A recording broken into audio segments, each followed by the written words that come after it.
বুঝে গেছো এই অধ্যায় শুধু চিত্র আর চিত্র। আমাদের নেক্সট গলীয় আয়নার চিত্রগুলো শিখতে গেলে নিচের এই রাশিগুলোর সাথে পরিচয় থাকতে হবে। দেখতে পাচ্ছ মেরু, বক্রতা কেন্দ্র, বক্রতা ব্যাসার্ধ, প্রধান অক্ষ, গৌণ অক্ষ, প্রধান ফোকাস, ফোকাস দূরত্ব এবং ফোকাস স্থল। এই রাশিগুলো আমাদের চিত্রের পাশাপাশি দেখা যায় আমাদের সংজ্ঞা আকারেও জ্ঞানমূলক প্রশ্ন এসে থাকে। তো শুরু করা যায় স্টেপ বাই স্টেপ, আমরা এক একটা রাশি চিত্র দিয়ে দিয়ে ক্লিয়ার হয়ে যাব যে কোনটা কি।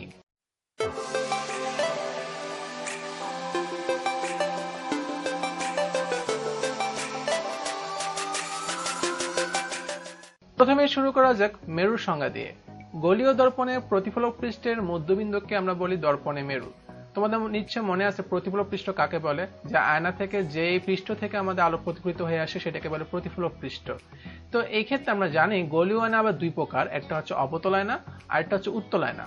অবতল আয়নার দেখো এতটুকু হচ্ছে তার প্রতিফলক পৃষ্ঠ, যেটা ব্লু কালার দিয়ে হাইলাইট করা, এবং এটাও দেখতেছো উত্তল আয়নার ক্ষেত্রে এটা হচ্ছে তার প্রতিফলক পৃষ্ঠ। এই প্রতিফলক পৃষ্ঠের ঠিক মাঝখানে বিন্দুটাকে আমরা বলবো মেরু। আর চিত্রের মধ্যে সেই পি হচ্ছে আমাদের দর্পণে মেরু, কারণ আমরা মেরু ইংলিশ হচ্ছে পোল, আমরা এটাকে পি দিয়ে প্রকাশ করব। তাহলে দেখতে পাচ্ছ যে এখানে এটা হচ্ছে পি বিন্দু আর এটা ক্ষেত্রে এটা হচ্ছে পি বিন্দু, দুটারই কিন্তু ঠিক মাঝখানে বিন্দুটাকে আমরা বলি মেরু। এরপর আসা যাক বক্রতা কেন্দ্র বা সেন্টার অফ দ্য কার্ভেচার। গোলীয় দর্পণ যে গোলকের অংশ বিশেষ সেই গোলকের কেন্দ্রকে ওই দর্পণে বক্রতা কেন্দ্র বলে। চিত্রে সি বিন্দুটা হচ্ছে দর্পণে বক্রতা কেন্দ্র। খুবই সিম্পল বিষয়। আমরা যে অবতল আয়না উত্তল আয়না নিলাম, এটা কিন্তু একটা ফাঁপা কাজগুলো কেটে বানানো হয়েছে, তাই কিনা? কারণ এটা যেহেতু একটা গোলীয় আয়না, আমাকে অবশ্যই একটা কাজগুলো কেটে এটা বানাতে হয়েছে। এখন এটা যে গোলকের অংশ ছিল সেই গোলকের তো একটা অবশ্যই সেন্টার ছিল, সেই কেন্দ্রটাকে বলা হয় বক্রতা কেন্দ্র বা সেন্টার অফ দ্য কার্ভেচার। এটাই হচ্ছে আমাদের বক্রতা কেন্দ্র। দেখতেছো অবতলের ক্ষেত্রে এই বিন্দুটা আর উত্তল আয়নার ক্ষেত্রে এই বিন্দুটা হচ্ছে আমাদের বক্রতা কেন্দ্র। এবার চলে আসি বক্রতার ব্যাসার্ধ বা রেডিয়াস অফ কার্ভেচার। গোলীয় দর্পণ যে গোলকের অংশ সেই গোলকের ব্যাসার্ধকে বলা হয় ওই দর্পণের বক্রতার ব্যাসার্ধ। চিত্রে পিসি হলো গোলীয় দর্পণের বক্রতার ব্যাসার্ধ, আর বক্রতার ব্যাসার্ধকে আর দিয়ে প্রকাশ করা হয়। আমরা এটা যদি বক্রতা কেন্দ্র হয় আর পি বিন্দু যদি মেরু হয়, সি থেকে পি বা পি থেকে সি এর যে ডিস্টেন্সটা এটা হচ্ছে আমাদের বক্রতার ব্যাসার্ধ। অবতল আয়নার ক্ষেত্রে আমরা দেখছি এখান থেকে এই পর্যন্ত হচ্ছে বক্রতা ব্যাসার্ধ, ঠিক একইভাবে উত্তলের ক্ষেত্র এখান থেকে এই পর্যন্ত হচ্ছে বক্রতা ব্যাসার্ধ, যেটাকে আমরা ছোট হাতে আর দিয়ে প্রকাশ করে থাকি। এবার আসা যাক প্রধান অক্ষ বা প্রিন্সিপাল অ্যাক্সিস। গোলীয় দর্পণে মেরু ও বক্রতা কেন্দ্রের মধ্য দিয়ে অতিক্রমকারী সরলরেখাকে দর্পণের প্রধান অক্ষ বলে। চিত্রে এক্স ওয়াই সরলরেখা হলো দর্পণের প্রধান অক্ষ। খুব সিম্পল ভাবে এটা যদি বক্রতা কেন্দ্র হয় এবং এটা যদি মেরু হয়, আমাকে বলছে মেরু আর বক্রতা কেন্দ্র দিয়ে যে সরলরেখাটা যাবে, তাহলে দেখো তো এই যে এক্স ওয়াই সরলরেখাটা বা এখানেও দেখতেছো উত্তলের ক্ষেত্রে এক্স ওয়াই যে সরলরেখাটা গেছে এটাই হচ্ছে প্রধান অক্ষ বা প্রিন্সিপাল অ্যাক্সিস। খুবই সোজা এর সংজ্ঞাগুলো, খালি আমরা পরিচয় হচ্ছে চিত্র দিয়ে দিই, এগুলো আমাদের চিত্র আঁকার সময় খুবই কাজে লাগবে। এরপর আসি গৌণ অক্ষ কি বা সেকেন্ডারি অ্যাক্সিস কি। মেরুবিন্দু ব্যতীত মানে কি বাদ দিয়ে দর্পণের প্রতিফলক পৃষ্ঠের উপরস্থ যে কোনো বিন্দু ও বক্রতা কেন্দ্রের মধ্য দিয়ে যদি কোনো সরলরেখা যায় সেটাকে বলি গৌণ অক্ষ। তার মানে আমাদের কিন্তু আগেরবার গেছে কি পি আর সি দিয়ে, মানে মেরু আর বক্রতা কেন্দ্র দিয়ে এক্স ওয়াই সরলরেখা গেছে। এবার তোমাকে মেরুটা বাদ দিতে হবে। মেরু বাদ দিয়ে যদি আমরা একটা স্ট্রেটটা নিতে পারি, যেমন এখান দিয়ে নিলাম যে মেরু কিন্তু বাদ দিয়ে নিছি M C M double prime, এই রেখাটা আমরা আঁকাইছি, এই রেখাটা তাহলে হচ্ছে গৌণ অক্ষ সংজ্ঞা অনুসারে। তাহলে সেকেন্ডারি অ্যাক্সিসটা হচ্ছে মেরু বাদ দিয়ে যদি আমাদের বক্রতা কেন্দ্র দিয়ে কোনো সরলরেখা যায় সেটা হলো গৌণ অক্ষ। এবার আমরা চলে আসি ফোকাস রিলেটেড যে সংজ্ঞাগুলো আছে। প্রধান ফোকাস বা প্রিন্সিপাল ফোকাস। প্রধান অক্ষের নিকটবর্তী ও সমান্তরাল রশ্মিগুচ্ছ কোনো গোলীয় দর্পণে আপতিত হয়, প্রতিফলনের পর প্রধান অক্ষের উপর যে বিন্দুতে মিলিত হয় ব্র্যাকেট অবতল দর্পণ, বা যে বিন্দু থেকে অপসৃত হচ্ছে বলে মনে হয় ব্র্যাকেট উত্তল দর্পণ, তাকে আমরা দর্পণের প্রধান ফোকাস বলি। চিত্রে এফ বিন্দুটা হচ্ছে অবতল উত্তল দর্পণের ক্ষেত্রে প্রধান ফোকাস। আমরা অলরেডি দেখছি পিটা নাকি মেরু আর সি হচ্ছে বক্রতা কেন্দ্র। তো দুটা ক্ষেত্রে খেয়াল করো, আমাদের এখানে এই যে সি আর পি দিয়ে যে সরলরেখাটা গেছে এই সরলরেখাটা আমাদের সংজ্ঞা অনুসারে এটা অবশ্যই প্রধান অক্ষ। তো প্রধান অক্ষের দেখো নিকটবর্তী এই কতগুলো রশ্মি আসছে সমান্তরাল ভাবে, এই রশ্মিগুলো আমাদের যখন আয়নায় পড়ার পর দেখতেছো এটা প্রতিফলিত হয়েছে। অবতলের ক্ষেত্রে প্রতিফলিত হওয়ার পর প্রধান অক্ষ এই বিন্দুতে মিলছে, আর উত্তলের ক্ষেত্রে দেখো এরা একের জন একের দিকে প্রতিফলন হয়ে গেছে, কিন্তু সবগুলো যদি পিছন দিকে বাড়াই মনে হচ্ছে যেন এই বিন্দু থেকে অপসৃত হচ্ছে, এই জন্যই সংজ্ঞাটা একটু তফাৎ হয়েছে। অবতলের ক্ষেত্রে মিলিত হয়, উত্তলের ক্ষেত্রে অপসৃত হচ্ছে বলে মনে হবে। আর এই বিন্দুটাকেই বলা হয় আসলে প্রধান ফোকাস।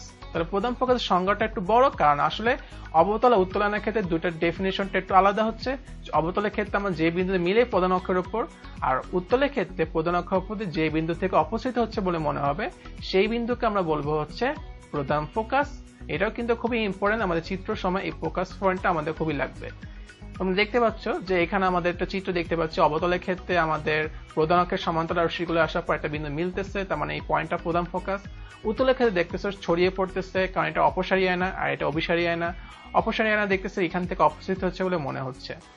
চলে আসি নেক্সট সংজ্ঞা, ফোকাস দূরত্ব বা ফোকাল লেন্থ। গোলীয় দর্পণে মেরুবিন্দু থেকে প্রধান ফোকাস পর্যন্ত দূরত্বকে ফোকাস দূরত্ব বলে। খুবই ছোট একটা সংজ্ঞা। এটা যদি প্রধান ফোকাস হয় আর এটা যদি মেরু হয়, ঠিক একইভাবে এটা যদি মেরু হয়, এটা যদি প্রধান ফোকাস হয়, এই যে পি থেকে এফ এর যে দূরত্বটা, এটা হচ্ছে আমাদের ফোকাস দূরত্ব। আর এটাকে আমরা ছোট হাতে এফ দিয়ে প্রকাশ করি।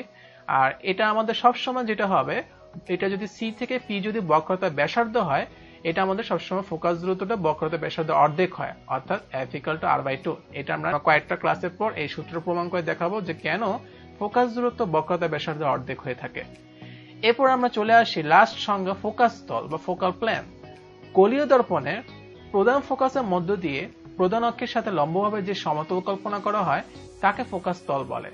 আমরা যদি এই যে প্রধান ফোকাস আর প্রধান অক্ষের উপর একটা সমতল কল্পনা করে রাখি, এটা পর্দা মনে করো, কল্পনা করো, এটা হচ্ছে এই যে ABCD, এরকম আমরা একটা যদি পর্দা কল্পনা করে রাখি, যেটা অবশ্য কল্পনা করছে, এটা নাই, কিন্তু মনে করো তুমি নিয়ে নিচ্ছ যে প্রধান ফোকাস আর প্রধান অক্ষের উপর আমরা একটা লম্বভাবে সমতল কল্পনা করে নিচ্ছি।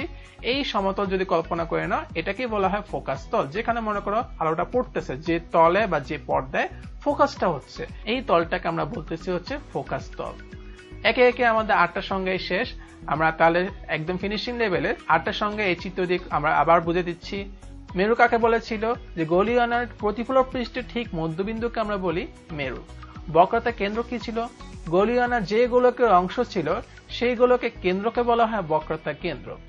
বক্রতার ব্যাসার্ধ কি ছিল, গোলীয় আয়নার যে গোলকের অংশ ছিল সেই গোলকের ব্যাসার্ধটাকে বলা হয় বক্রতা ব্যাসার্ধ, অর্থাৎ সি থেকে পি, এটা হলো আমাদের বক্রতা ব্যাসার্ধ।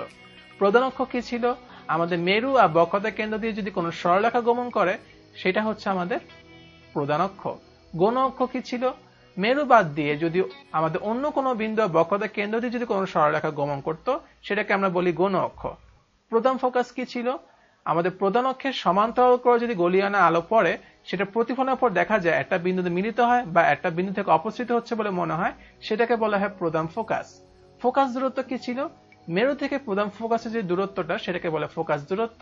আর লাস্ট ওয়ান, ফোকাস তল কি ছিল, আমরা যদি প্রধান ফোকাস এবং প্রধান অক্ষের উপর লম্বভাবে একটা সমতল কল্পনা করতাম সেটাকে বলা হয় ফোকাস তল। এই 8টা সংজ্ঞা আমাদের চিত্র তো কাজে লাগেই, প্লাস এগুলা জ্ঞানমূলক প্রশ্ন হিসেবে আসে। তোমরা সুন্দর করে চিত্র দিয়ে দিয়ে এই 8টা সংজ্ঞা সহ তোমরা খাতায় তুলে নিবা। আজ এই পর্যন্ত, সবাইকে ধন্যবাদ।